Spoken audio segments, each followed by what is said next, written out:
Hi friends, இன்றைக்கி வந்து mutton குழம்பு செய்ய போகிறேன்.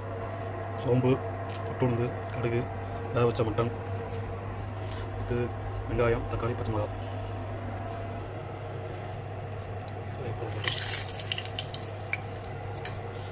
ஆயில் வந்து நல்லா சுண்ட வச்சுக்கோங்க, நல்லா கறியும்.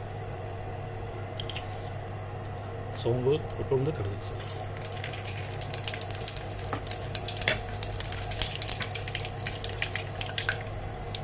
நறுக்கி வச்ச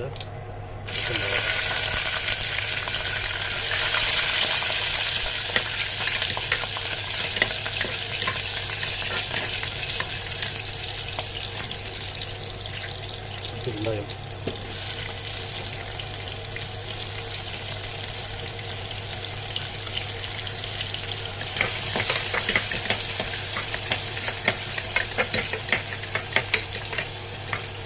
நல்லா வணங்கிட்டு அடுப்பு சொல்லி வச்சு வச்சுக்கணும். பாருங்கள், நல்லா வணங்கிட்டு வெங்காயம்.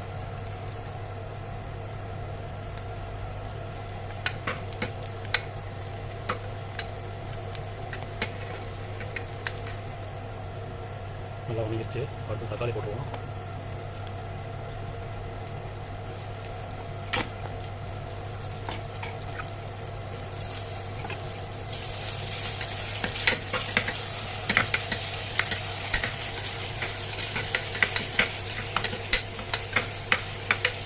தக்காளி போட்டு தக்காளி ஒரு 10 நிமிஷம் நல்லா வணங்கணும். தக்காளி நல்லா வணங்கிட்டு பாருங்கள்.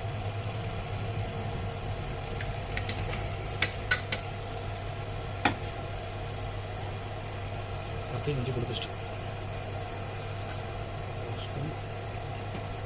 இல்லை 1.5 ஸ்பூன் போட்டுக்கோங்க. இப்போ நல்லா டேஸ்ட் வரும்.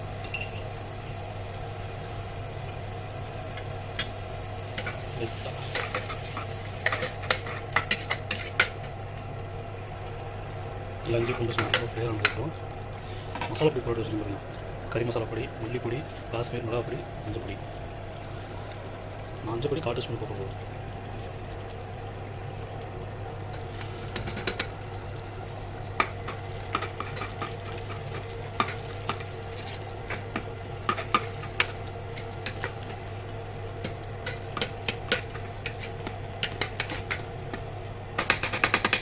கொஞ்சம் தண்ணி சேர்த்துக்கலாம். தண்ணி சேர்ந்து நல்லபடி கலக்கி விட்டுருங்க. இதெல்லாமே கொதித்து வந்ததுக்கப்புறம் மட்டன் மசாலா இருக்குது. நம்ம ஊர் மசாலா கிடைக்கல, அரபி மசாலா தான் மட்டன் மசாலா இருக்குது. அதனால் கொஞ்சம் வாசனைக்கு போட்டுக்கலாம். ஆல்ரெடி நான் கறி மசாலா போட்டுக்கனால அது நல்லாயிருக்கும். எந்த அளவுக்கு போட்டுக்கலாம். லைட்டாக கொதிக்க பாருங்கள். கொதி வந்ததுக்கப்புறம் மட்டன் மசாலா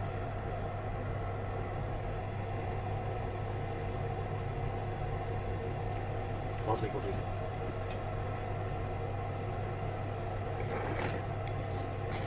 நம்பூர் மட்டன் மசாலா சக்தி பாக்கெட்டாக இருந்தால் நான் இவ்வளோ பொடி போட மாட்டேன். ஒரே ஒரு மட்டன் மசாலா தான் போடுவேன். அரபி பொடினால தான் நான் இவ்வளோ போடுறேன். இந்த அரபி பொடி வந்து தப்புன்னு இருக்கும், டேஸ்ட் இருக்காது. இப்போ பாருங்கள், நல்லா கொதி வந்துருச்சு. நல்லா வாசனையாகவும் இருக்குது. இப்போ நம்ம வேக வச்ச மட்டன் எடுத்துடலாம்.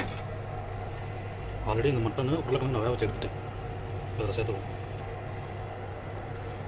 மட்டன் நல்லா போட்டுங்க பாருங்கள். அடுத்து உப்பு போடணும். மெயின் டிஷ்ஷே அதான், உப்பு போடணும். உப்பு பாருங்கள், ஒரு டீஸ்பூன் தான் போட்டுருக்கேன். நல்லா கொதி வந்ததுக்கப்புறம் பத்தலைன்னா பார்த்து போட்டுக்கலாம். அவ்வளோதான். நல்லா கொதி வந்து பாருங்கள். நல்லா கமகமாக வாசனையாக வரும். கொதி வந்துச்சு. தேங்காய் தேங்காய் போட்டுருவோம். மட்டன் குழம்பு தேங்காய் சேர்த்தினா அவ்வளோ டேஸ்ட்டாக இருக்கும். தேங்காய் உருளைக்கிழங்கு தான் ஹைலைட் மட்டன் குழம்பு.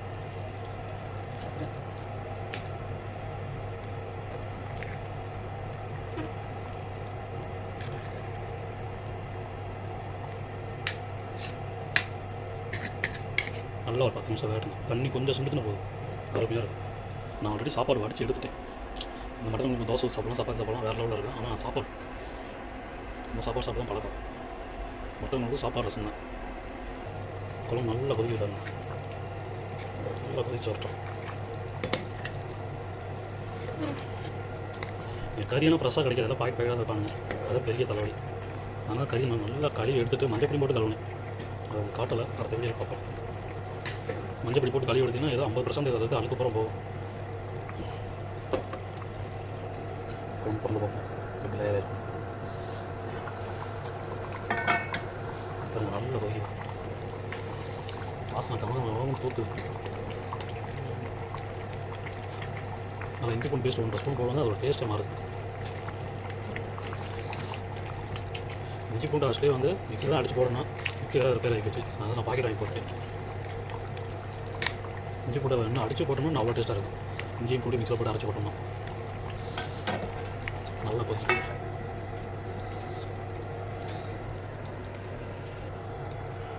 குழம்பு எடுத்து பார்ப்போம் எப்படி இருக்குன்னு.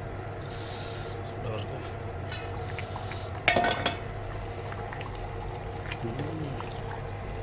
வந்துச்சுங்க பாருங்க எப்படி தெரியுது பாருங்க.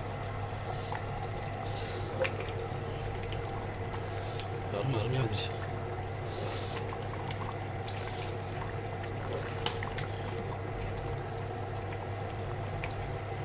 அவ்வளோதாங்க. நல்லா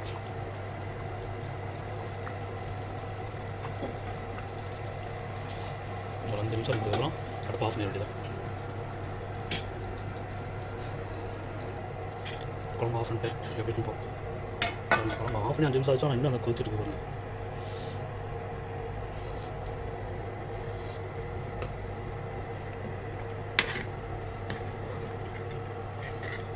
இந்த கை ஏன் குறுக்க வருதுன்னா நான் ஒரு கையில் பிடிச்சிட்டு ஒரு கையில் தான் குக்கிங்கே பண்ணுறேன். தப்பாக நினச்சிக்காதீங்க.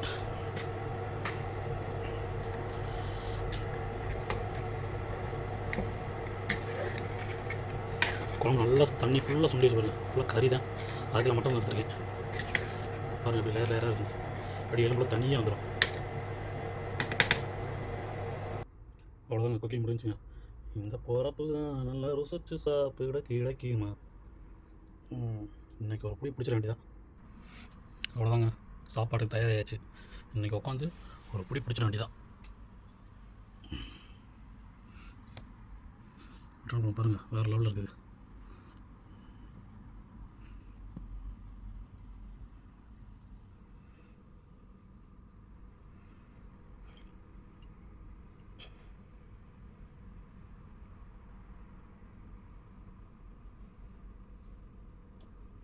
பாய்ங்க. இந்த நாளைக்கு புதுசாக ஏதாவது டிஷ், புதுசாக இல்லை தெரிஞ்ச டிஷ் ஏதாவது செஞ்சு பார்ப்போம். நாளைக்கு வீடியோ பார்ப்போம்.